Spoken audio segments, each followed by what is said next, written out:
Hi, I'm Seamless, and this is the 70th 75K tutorial. We're almost done. This one was requested by exspyda. Yeah, and it's a Gemini fire inside base. And what I got was this. So what's funny is that I could have sworn I did this, and I think I actually started to do it, and then for some reason didn't before. But I checked through all the old 75s, and I didn't find it, so I'm assuming I didn't do it. Although really fast, I'm gonna check again. No, okay. Maybe I did this person already because his name seems familiar. I don't know, whatever. Anyway, interesting thing about the sound is that I'm pretty sure this is a Razor sound. And a lot of you might have heard that and thought to yourself, oh, it kind of sounds like the AU5-ish sound.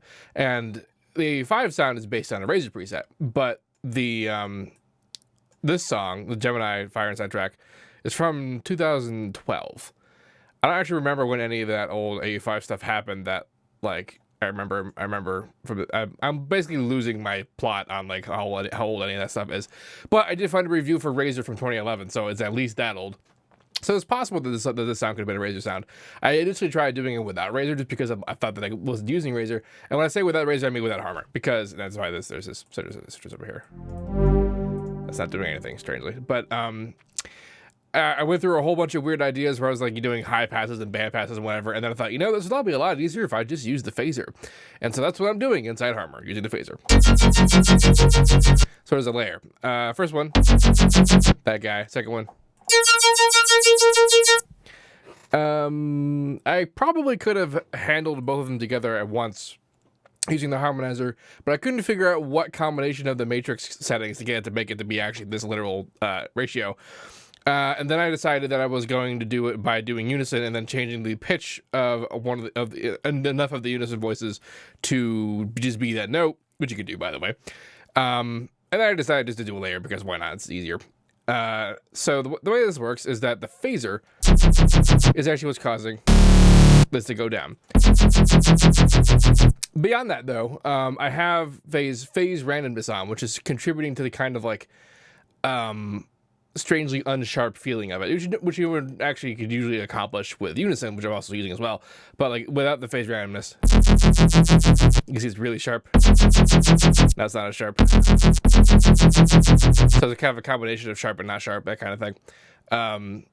Razor can also do this just fine. And the reason why I'm using Harmor to do a Razor sound is because Razor and Harmor are both additive synthesizers. So actually, if you can't use Harmor for some reason and you want to still use additive synthesis, Razor is pretty much your only alternative. I'm pretty sure Razor is older. I will say, however, Harmor is wildly more capable than Razor is. It's just that Razor is also fine. So the phaser creates essentially this shape. Like if I use a regular sort of default Harmor, what the phaser does is you can screw around with the width and also the speed, so how fast it moves around.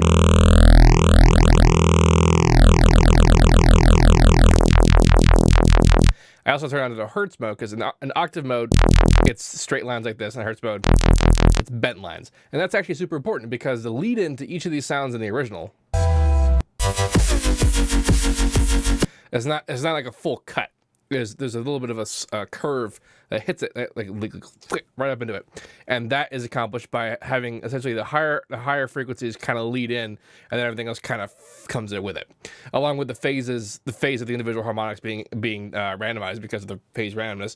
It like certain harmonics kind of precede each other, and that works out. This is slightly a bit different though because I'm using a custom phaser shape inside Harmor. This is not very far from the default phaser shape. However, I'm using this to kind of shape the weight of each individual motion. So like by default, be like that. If I did like this, for example, you can see how it's a bit sharper.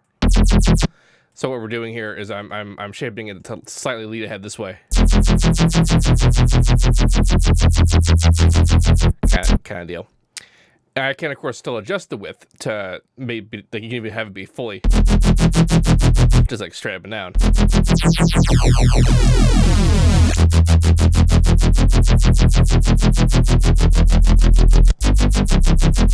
And then, of course, the top This is literally the same preset, just higher pitched.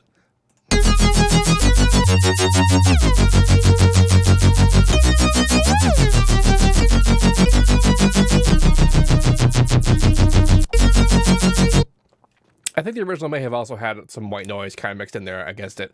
Maybe. I don't really know. Distorting it a little bit, compressing it a little bit to kind of bring it together. There's no reverb or whatever. It's a very kind of dry sound. And that's this. That's how this works.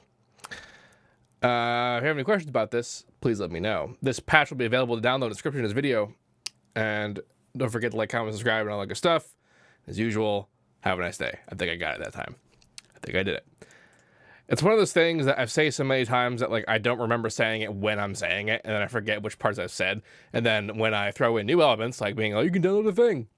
Because usually it's, if you have any questions about this, please let me know. Don't forget to like, comment, subscribe, and all that good stuff. And as usual, have a nice day. It's a very big thing. Like, once I start doing it, I'm just going to go through the end of it.